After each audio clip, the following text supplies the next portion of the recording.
Europe 1. 7h, 10h. Vos informations continuent avec Lénaïque Monnier et Sébastien Guyot. Lénaïque, c'est désormais officiel. La basilique Sainte-Sophie à Istanbul n'est plus un musée, elle va devenir une mosquée. Oui, ce symbole chrétien de la ville d'Istanbul avait été édifié au VIe siècle et puis elle était devenue un musée dans les années 30.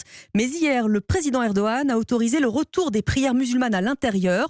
En faisant cela, il s'adresse à ses électeurs, mais pas uniquement. Il envoie aussi un message au-delà des frontières de la Turquie.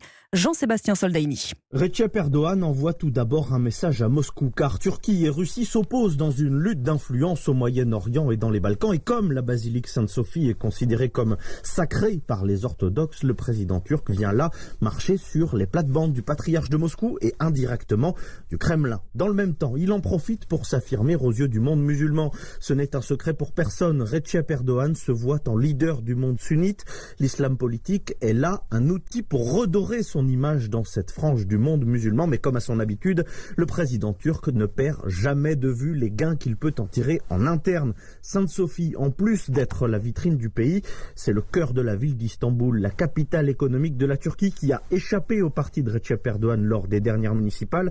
Il espère ainsi ramener à lui les électeurs de la ville au risque de perdre quelques visiteurs étrangers et l'aura internationale du lieu, car l'UNESCO pourrait revoir le statut de l'édifice jusque-là inscrit sur la liste du patrimoine mondial de l'humanité.